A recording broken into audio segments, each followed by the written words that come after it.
गुरु ब्रह्मा कृष्णजी भारद्वाज जयपुर। गुरु साक्षात परब्रह्म है, तस्मै श्री गुरुवे नमः।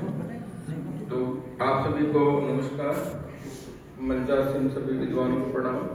तो मैं मुख्य रूप से बात करूंगा मुहूर्त की। आज सभी सेमिनार्स में देखते हैं ज्योतिष पे बात होती है, सभी विधाओं पे बात होती है, उसके फलादेश पे बात होती है, लेकिन मुहूर्त एक अनदेखा सब्जेक्ट सा रह गया जिस पे काम नहीं हो रहा, बहुत गहन अध्ययन नहीं हो रहा। वहां तक सीमित रह गया कि पंचांगों में ये मुहूर्त है उसको देखकर बता दिया जाता है। और ये स्थिति आपके संस्कृत विद्यालयों की भी है। विद्यार्थियों को जन्मकुंडली बनाना सिखाया जाता है, चीजें सिखाई जाती है। और मुहूर्त की जब बात आती है कि हाँ ये तो आज के समय पंचांगों में दिए होते हैं रेडीमेड मुहूर्त, इसको देख के आप बता दीजिए। और ज्यादातर जो पढ़ाया जाता है तिथि वार और चंद्रमा देख लीजिए और इतना देख के उसकी खाना पूर्ति कर दी जाती है। पर मुहूर्त का बहुत ही सटीक परिणाम मिलता है। आपको कोई भी कार्य प्रारंभ करना है और यदि मुहूर्त उसका अच्छा है, जितना अच्छा मुहूर्त होगा उतने ही शानदार परिणाम देखने को मिलते हैं। तो इसमें जो सबसे ज्यादा महत्वपूर्ण भूमिका आती है इसमें नक्षत्रों की। जो मुहूर्त ग्रंथों में जैसे मुहूर्त चिंतामणि में अलग अलग प्रकृति बताई गई नक्षत्रों की, कि जैसे चर प्रकृति का नक्षत्र है, जैसे पुनर्वसु है, स्वाति, श्रवण, धनिष्ठा, शतभिषा, ये 5 नक्षत्र है। यदि इसमें चलायमान प्रकृति के कार्य किए जाएंगे, जैसे मान लीजिए जैसे यात्रा आप कर रहे हैं तो चर संज्ञक जो नक्षत्र में यदि यात्रा की जाएगी तो वो यात्रा सुगम होगी, मतलब नियत समय पे पूरी होगी, आपका कम खर्चा होगा और अच्छे से सुखमय पूर्वक होगी। यदि वो यात्रा स्थिर संज्ञक नक्षत्रों में प्रारंभ की जाए, जैसे तीनों उत्तरा नक्षत्र है अपने और रोहिणी, तो वो यात्रा हमेशा डिले हो जाएगी। ठीक है, तो जो चर और स्थिर जो प्रकृति है, तो जितने भी स्थिर प्रकृति के कार्य हैं वो स्थिर नक्षत्रों में कीजिए। जैसे विवाह हुआ, गृह प्रवेश हुआ, किसी नेताजी को शपथ ग्रहण करवानी, ठीक है। और इसके अलावा चर संज्ञक जो चर प्रकृति के नक्षत्र उसमें से गाड़ी खरीदी है तो गाड़ी हमेशा आपकी चलेगी, कभी भी वो नहीं होगी। यदि स्थिर संज्ञक नक्षत्रों में गाड़ी खरीदी तो हमेशा खड़ी रहेगी। ज्यादातर जो शादियों में दहेज में दी जाती है वो गाड़ियां खड़ी रहती है, या उसका सदुपयोग तो नहीं होता जितना ज्यादा देखने को आता है।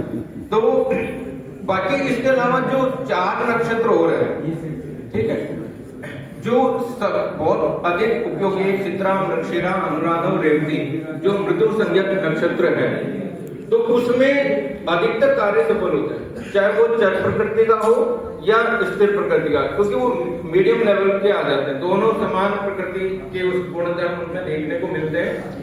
तो ये अलग अलग प्रकृति के रहेंगे, उग्र संज्ञक भी है और तीक्ष्ण संज्ञक है जिसमें कोई भी मांगलिक कार्य नहीं किए जाते हैं, तो उसमें अवॉइड किया जाता है, उसके परिणाम अच्छे नहीं मिलते हैं। तो बाकी पंचांग शुद्धि हम देखते हैं, नक्षत्र अच्छा हो, चंद्रबल अच्छा हो, वार, तिथि, नक्षत्र, योगकरण, बाकी मुहूर्त के सभी पक्ष देखे जाने चाहिए और अनिवार्य रूप से। अब इसमें जो एक और चीज है नक्षत्र के बारे में, अब जैसे मान लीजिए मकान की नींव लगानी है, अब उसमें नक्षत्र भी शुद्ध होना बहुत जरूरी। जो मुहूर्त नक्षत्र है ना, तो उसमें जैसे मकान की नींव लगती 13 नक्षत्र बताए गए केवल कि अपने 4 तो ये नक्षत्र, तीनों उत्तरा, रोहिणी और मृगशिरा, चित्रा, अनुराधा, रेवती और पुष्य, हस्त, धनिष्ठा, शतभिषा और स्वाति, 13 नक्षत्र बताए गए, 14वां नक्षत्र नहीं बताएगा। और ये नक्षत्र भी जो वृषभ वास्तु चक्र है उसके माध्यम से शुद्ध होना आवश्यक है, ठीक है।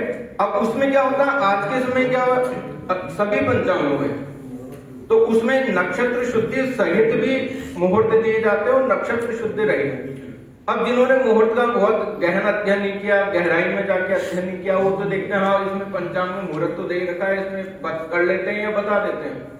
पर अगर कोई भी व्यक्ति जो आज अपने मकान की नींव लगवाने जा रहा है और उस मुहूर्त नक्षत्र का फलादेश किया जाए कि इस ग्रंथ में यदि इस जो नक्षत्र शुद्धि रहित है नक्षत्र, यदि उसमें नींव लगाने से गृह स्वामी का नाश हो सकता है, ये परिणाम बताएंगे मुहूर्त चिंतामणि में। इस मकान में हमेशा दरिद्रता रह सकती है, ये मकान हमेशा सूना रह सकता है, कोई घर में रहेगा नहीं, ऐसे बहुत सारे घर देखने को मिलेंगे। इसमें अग्नि संबंधित दुर्घटना आ सकती है। तो कोई भी मकान मालिक ऐसे मुहूर्त में, ऐसे नक्षत्र में अपनी नींव नहीं लगवाएगा, लेकिन उसके बारे में ज्ञान ही नहीं है, बताते ही नहीं है। तो दोनों में भेद तो है, नक्षत्र शुद्धि सहित में भी और नक्षत्र शुद्धि रहित में भी।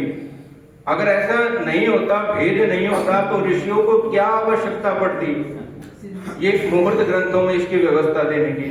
तो इसमें बहुत ही गंभीरता से काम होना चाहिए। जितना मुहूर्त अच्छा होगा वैसे ही आपको उस तदनुरूप परिणाम मिलेंगे। तो आज का टॉपिक थी जनता और ज्योतिष है। तो मुहूर्त तो आज के समय बहुत अधिक प्रासंगिक है।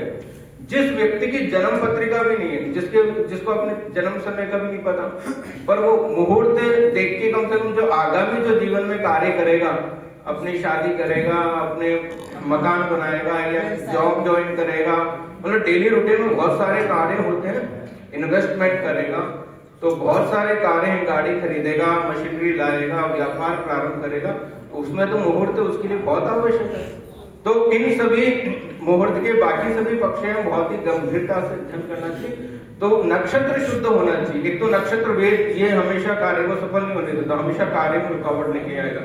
और जो अन्य जो विवाह में भी है, जैसे पंचशला का चक्र शुद्धि होनी चाहिए। अपन गृह प्रवेश में देखते हैं कलश चक्र से वो नक्षत्र शुद्ध होना चाहिए। और जो परिणाम उसमें बताएंगे वो देखने को मिलते हैं बकायदा। कभी भी आप उसको अनुभव में कीजिएगा। हम मुहूर्त बता देते हैं, लेकिन बाद में ये चेक नहीं करते कि उसको उसके परिणाम कैसे मिले। तो इसी तरह से मुहूर्त को बहुत गंभीरता से लेना चाहिए। जितना जन्म कुंडली का फलादेश आवश्यक है आज के समय, तो उतना ही मुहूर्त के आधार पर भी आगामी कार्य की भविष्यवाणी की जा सकती है। जैसे की जाती है शपथ ग्रहण के आधार पे इनका कार्यकाल कैसे रहेगा, तो या ये कंपनी आज स्थापित हुई है, कब तक चलेगी, कैसा है, तो वो किया जाता है। तो इसके अलावा जो मुहूर्त निर्धारित भी हो गया, सब चीजें हैं, उसका क्रियान्वयन भी उसी टाइम पीरियड पे होना चाहिए। उसी मुहूर्त समय पे होता क्या है, एक दीपक जला के उसकी औपचारिकता कर दी जाती है। हाँ, फेरे तो है रात के 12 बजे के, या फेरे का समय मान लीजिए 8 बजे का, ये रात्रि का जो शुद्ध लग्न निकला है, हाँ उस समय दीपक जला दिया। फेरे हो रहे रात के 3 बजे, तो उसका मतलब ही नहीं, उस समय तो लग्न चेंज हो गया।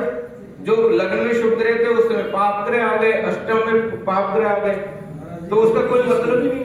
गलती किसकी है? तो वो अपन को गंभीर होना पड़ेगा, अपन को दृढ़ होना पड़ेगा। जो कराना उसकी गलती है ना, नहीं, मेरे कराई मुहूर्त अलग व्यक्ति निर्धारित कर रहा है और करवा रहा कोई और है, और जो शादी हो रही है वो किसी और की हो रही है, वो आएगा ही नहीं, तो वो कैसे करवा पाएंगे। पंडित जी की भी गलती नहीं, पंडित जी तो बैठे रहते हैं कोने में, आपका यजमान आएगा, करना चाहिए, मना कर देना चाहिए, मैं नहीं कराऊंगा।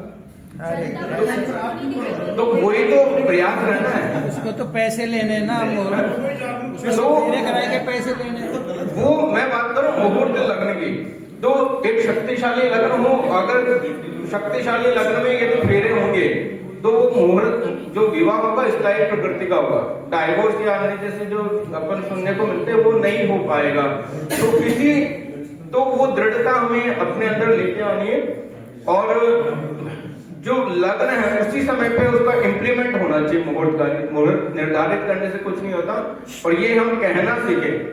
जब हम शादी के लिए हाँ करें कि हाँ भी शादी करेंगे, तो पहले कहें कि भाई इस मुहूर्त पे यदि आप शादी करने के लिए तैयार हो, अपने बच्चे और बच्ची को लेके आते हो मंडप में, तब हम ये करवाएंगे, या तो पहले आप तय करवाइए। ये बात आप ये क्लियर होना है। ऐसे नहीं कि अब इस पे दृढ़ता लानी पड़ेगी। हाँ भी पहले कह देंगे अभी हम छोड़ के जा सकते हैं, तो व्यक्ति गंभीरता से लेगा। तो वो मुहूर्त के प्रति पहले तो आपको खुद को दृढ़ होना पड़ेगा, दृढ़ संकल्पित होना पड़ेगा, उसमें गहरा ध्यान रहना पड़ेगा। 50% एडवांस ले ले, अच्छे बुरे परिणामों से उसको अवगत करवाना होगा। 50% एडवांस ले ले पंडित। अब वरना कोई पंचांग 50% एडवांस बताते रहेंगे तो उसकी कोई गंभीरता से कोई कार्य नहीं होने वाला। तो ये मेरा कहने का है। तो मुहूर्त को भी जितना ज्योतिष जन्म कुंडली को गंभीरता से लेते हैं, बाकी सभी विधाओं को लेते हैं अपन हस्तरेखा होगा, तो उसी तरह से मुहूर्त को भी उतनी दृढ़ता से गंभीरता से कार्य करने की, अध्ययन करने की, अध्यापन करने की आवश्यकता है। तो ये इसी के साथ मैं अपनी बात को विराम दूंगा। बहुत सुंदर। आचार्य भारद्वाज जानकारी प्रदान की। और जो हमारा आज का मूल टॉपिक ये है जनता और ज्योतिष, उसका सारांश मतलब पूरा उन्होंने बता दिया हमको कि